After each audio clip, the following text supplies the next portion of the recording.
Well, folks, welcome to Adult Storytime at the Bedford Public Library. And exciting, this year I went ahead and chose all 12 stories at the beginning of the year. So I already know what we'll be reading. So make sure you go to our calendar online each month and check it out so you can see what we are reading each month.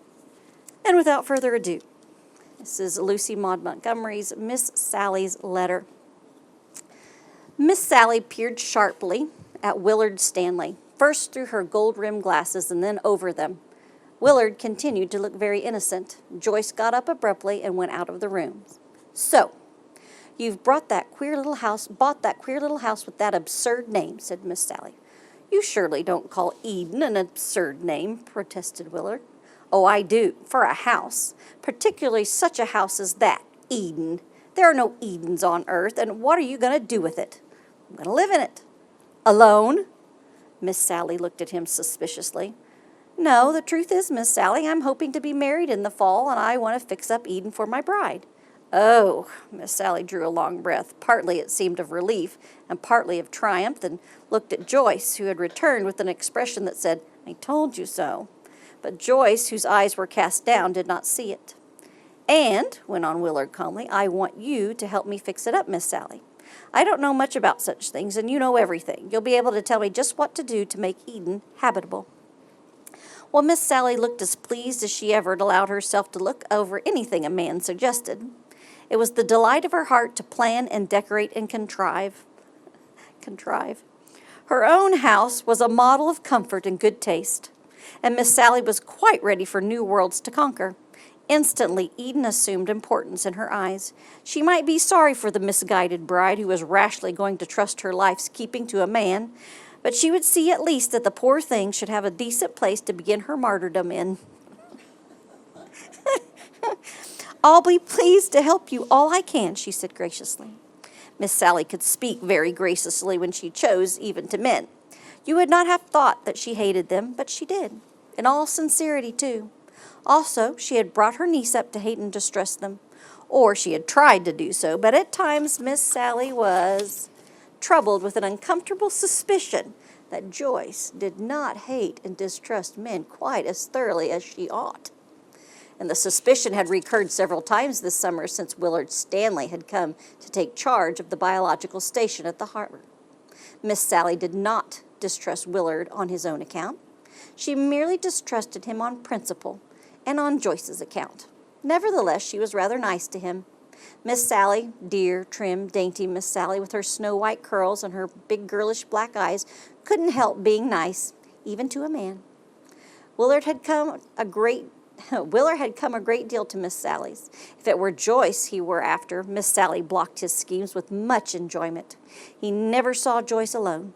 That Miss Sally knew of at least, and he did not make much apparent headway. But now all danger was removed, Miss Sally thought. He was going to be married to somebody else, and Joyce was safe. "Thank you," said Willard.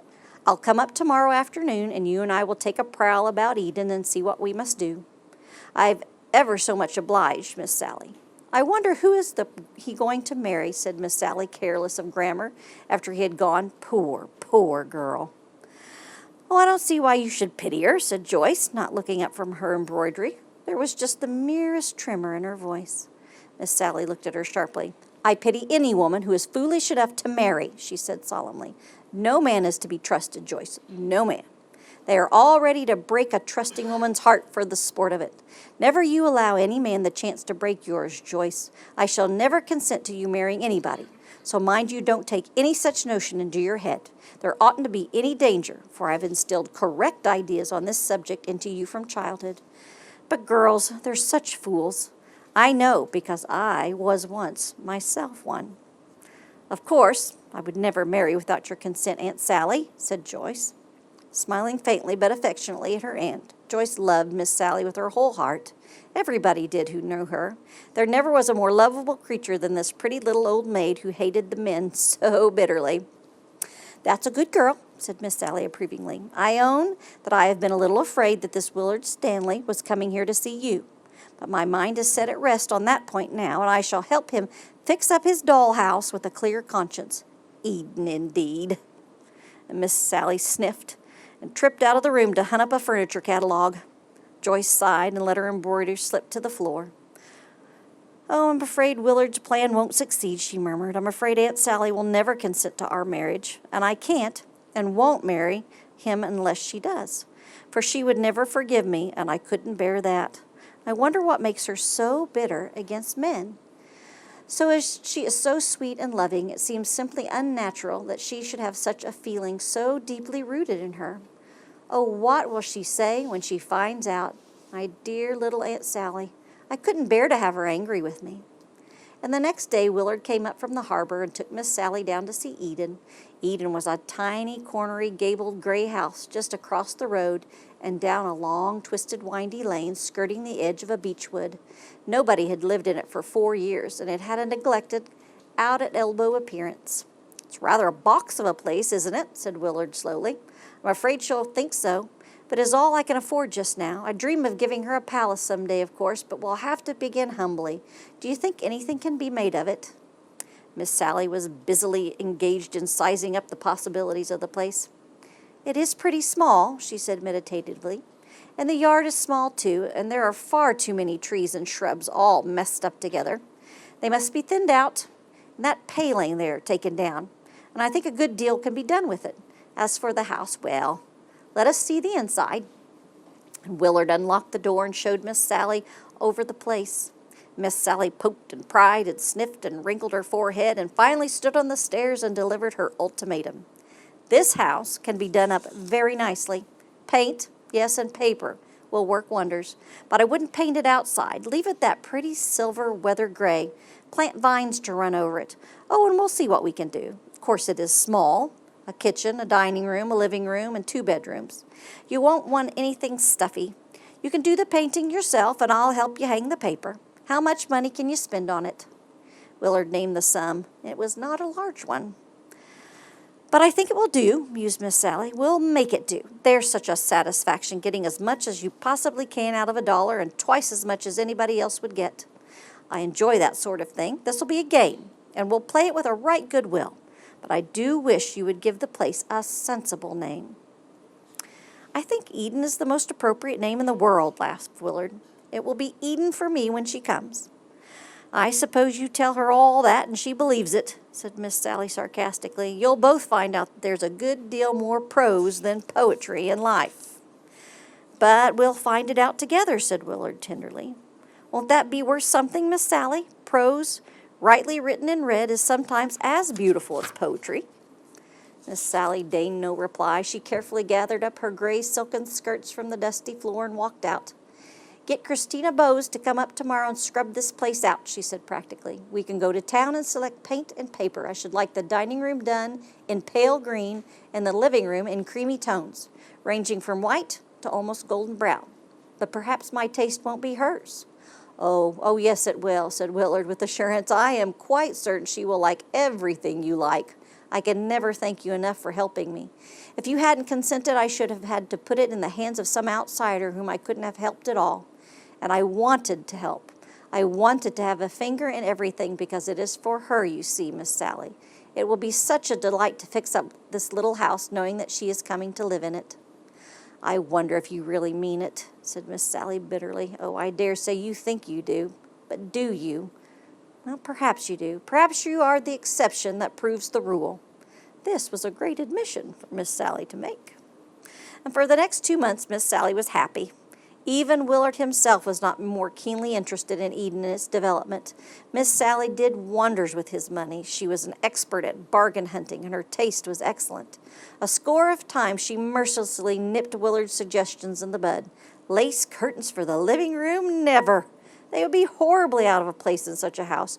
You won't want curtains at all. Just a frill is all the quaint window needs, with a shelf above it, for a few bits of pottery. I picked up a loaf of a brass platter in town yesterday. Got it for next to nothing from that old guy who would really rather give you a thing than suffer you to escape without taking something. Oh, I know how to manage them." "Well, you certainly do," laughed Willard. "It amazes me to see how you fare, how far you can stretch a dollar." Willard did the painting under Miss Sally's watchful eye, and they hung the paper together. Together they made trips to town or junketed over the country to search for furniture and dishes of which Miss Sally had heard. And day by day the little house blossomed into a home. And day by day Miss Sally's interest in it grew. She began to have a personal affection for its quaint rooms and their adornments. And moreover, in spite of herself, she felt a growing interest in Willard's bride. He never told her the name of the girl he hoped to bring to Eden, and Miss Sally never asked it. But he talked of her a great deal in a shy, reverent, tender way. He certainly seems to be very much in love with her, Miss Sally told Joyce one evening when she returned from Eden. I would believe in him if it was possible for me to believe in a man. Anyway, she'll have a dear little home. I've almost come to love that Eden house. Why don't you come down and see it, Joyce? Oh, I'll come someday, I hope, said Joyce lightly. I think I'd rather not see it until it's finished. Well, Willard is a nice boy, said Miss Sally suddenly. I don't think I ever did him justice before. The finer qualities of his character come out in these simple, homely little doings and tasks. He is certainly very thoughtful and kind. Oh, I suppose he'll make a good husband as husbands go, but he doesn't know the first thing about managing.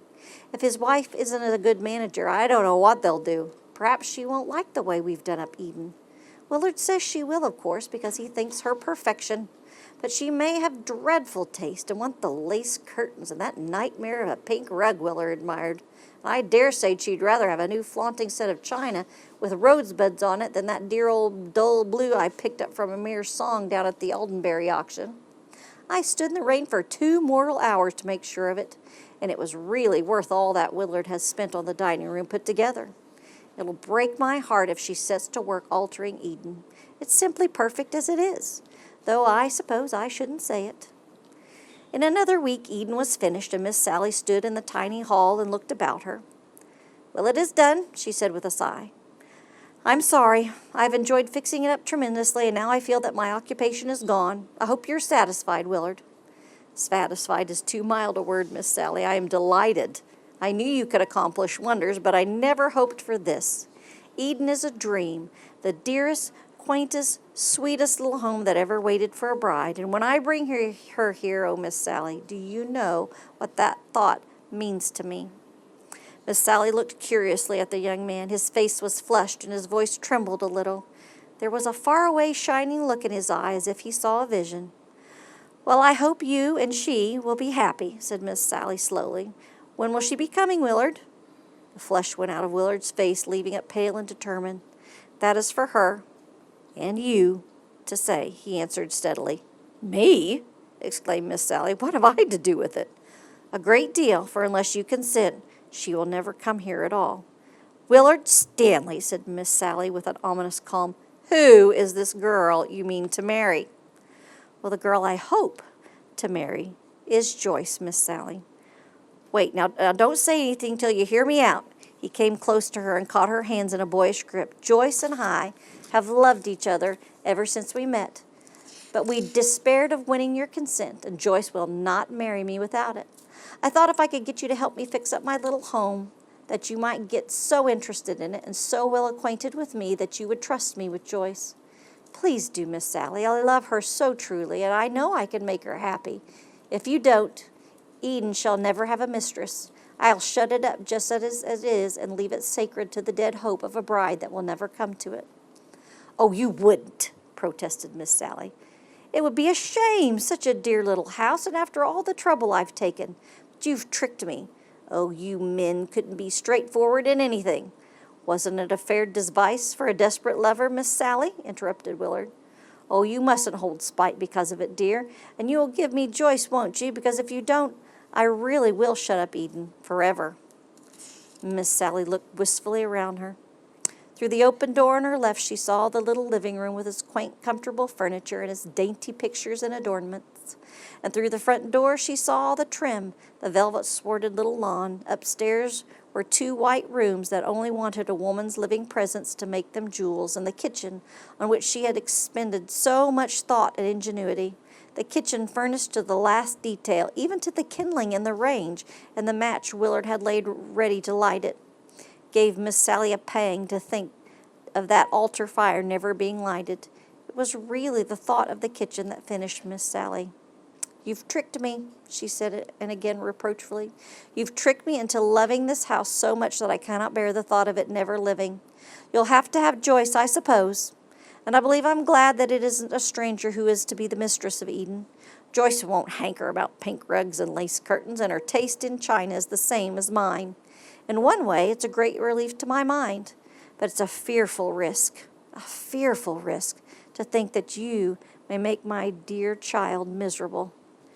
You know you don't think that I will, Miss Sally. I'm not really such a bad fellow, now am I? You are a man, and I have no confidence whatever in men, declared Miss Sally, wiping some very real tears from her eyes with a very unreal sort of handkerchief, and one of the cobwebby affairs of lace her daintiness demanded. Miss Sally, why have you such a rooted distrust of men? Demanded Willard curiously. Somehow it seems so foreign to your character.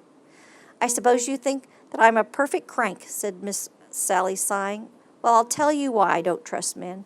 I have a very good reason for it. A man broke my heart and embittered my life. I've never spoken about it to a living soul, but if you want to hear about it, you shall. Miss Sally sat down on the second step of the stairs and tucked her wet handkerchief away, and she clasped her slender white hands over her knee. In spite of her silvery hair and the little lines on her face, she looked girlish and youthful. There was a pink flush on her cheeks, and her big black eyes sparkled with the anger her memories aroused in her. I was a young girl of 20 when I met him, she said, and I was just as foolish as all young girls are, foolish and romantic and sentimental. He was very handsome, and I thought him, but there, I won't go into that. It vexes me to recall my folly, but I loved him. Yes, I did, with all of my heart, with all there was of me to love. He made me love him. He deliberately set himself to win my love, and for a whole summer he flirted with me. I didn't know he was flirting. I thought him in earnest. I was such a little fool and so happy. And then he went away suddenly without even a word of goodbye, but he had been summoned home by his father's serious illness, and I thought he would write, and I waited, and I hoped, and I never heard from him, never saw him again. He had tired of his plaything and flung it aside, that is all, concluded Miss Sally passionately. I never trusted any man again. When my sister died and gave me her baby, I determined to bring that dear child up safely, training her to avoid the danger I had fallen into. Well, I failed, but perhaps it will all be all right. Perhaps there are some men who are true, though Stephen Merritt was false. Stephen who? Demanded Willard abruptly, and Miss Sally colored. I didn't mean to tell you his name, she said, getting up. It was a slip of the tongue. Never mind. Forget it, and him. He was not worthy of remembrance, and yet I do remember him, and I can't forget him, and I hate him all the more for it, for having entered so deeply into my life that I could not cast him out when I knew him unworthy. It's humiliating. Now there, let us lock up Eden and go home. I suppose you're dying to see Joyce and tell her your precious plot has succeeded. Willard did not appear to be all that impatient. He had relapsed into a brown study during which he let Miss Sally lock up the house. Then he walked silently home with her, and Miss Sally was silent too. Perhaps she was repenting her confidence, or perhaps she was thinking of her false lover. There was a pathetic droop to her lips, and her black eyes were sad and dreamy. Miss Sally, said Willard at last as they neared her house, had Stephen Merritt any sisters? Well, Miss Sally threw him a puzzled glance. Well, he had one, Jean Merritt, whom I disliked, and who disliked me, she said crisply. I don't want to talk of her. She was the only woman I ever hated. I never met any of the other members of his family. His home was in a distant part of the state. Willard stayed with Joyce so brief a time that Miss Sally viewed his departure with suspicion. Well, this was not very lover-like conduct. Oh, I dare say he's like all the rest. When his aim is attained and the prize loses its value, reflected Miss Sally pessimistically. Oh, poor Joyce, poor child. But there isn't a single inharmonious thing in his house. That is one comfort. I'm so thankful I didn't let Willard buy those brocade chairs he wanted. They would have given Joyce the nightmare. And meanwhile, Willard rushed down to the biological station, and from there drove furiously to the station to catch the evening express. He did not return until 3 days later, when he appeared at Miss Sally's dusty and triumphant. Joyce is out, said Miss Sally. I'm glad of it, said Willard recklessly. "It's you I want to see, Miss Sally. I have something to show you. I've been all the way home to get it." And from his pocketbook, Willard drew something folded and creased and yellow that looked like a letter. She opened it carefully, and holding it in his fingers, looked over it at Miss Sally. "My grandmother's maiden name was Jean Merritt," he said deliberately, "and Stephen Merritt was my great-uncle. I never saw him. He died when I was a child, but I've heard my father speak of him often." Miss Sally turned very pale, and she passed her cobwebby handkerchief across her lips, and her hand trembled, and Willard went on. "My uncle never married. He and his sister Jean lived together until her late marriage. I was not very fond of my grandmother. She was a selfish, domineering woman, very unlike the grandmother of tradition. When she died, everything she possessed came to me as my father. Her only child was then dead. In looking over a box of old papers, I found a letter, an old love letter, and I read it with some interest, wondering whose it could be and how it came among grandmother's private letters, because it was signed Stephen, so that I guessed my great-granduncle had been the writer. But I had no idea who the Sally was to whom it was written until the other day, and then I knew it was you. And I went home to bring you your letter, the letter you should have received long ago. Why you did not receive it, I cannot explain. I fear that my grandmother must have been to blame for that. She must have intercepted and kept the letter in order to part her brother and you. In so far as I can wish to repair the wrong she has done, I know it can never be repaired, but at least I think this letter will take the bitterness out of the memory of your lover." And he dropped the letter in Miss Sally's lap and went away. Pale Miss Sally picked it up and read it. It was from Stephen Merritt, "To dearest Sally," and contained a frank, manly avowal of love. Would she be his wife? And if she would, let her write and tell him so. But if she did not and could not love him, let her silence reveal the bitter fact, and he would wish to spare her the pain of putting her refusal into words. And if she did not write, he would understand that she was not for him. And when Willard and Joyce came back into the twilight room, they found Miss Sally still sitting by the table, her head leaning pensively on her hand.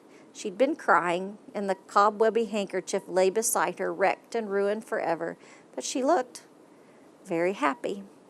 "I wonder if you know what you have done for me," she said to Willard. "But no, you can't know. You can't realize it fully. It means everything to me. You have taken away my humiliation and restored to me my pride of womanhood. He really loved me. He was not false. He was what I believed him to be. Nothing else matters to me at all now. Oh, I'm very happy. But it would never have been if I had not consented to give you Joyce." And she rose and took their hands in hers, joining them. "God bless you, dears," she said softly. "I believe you will be happy, and that your love for each other will always be true and faithful and tender. Willard, I give you my dear child in perfect trust and confidence." And with her yellowed love letter clasped in her heart, to her heart, and a raptured shining in her eyes, Miss Sally went out of the room. Is that not too romancy for Valentine's Day, right? I thought it was just a sweet love story for Valentine's Day. Wasn't too soppy, was it?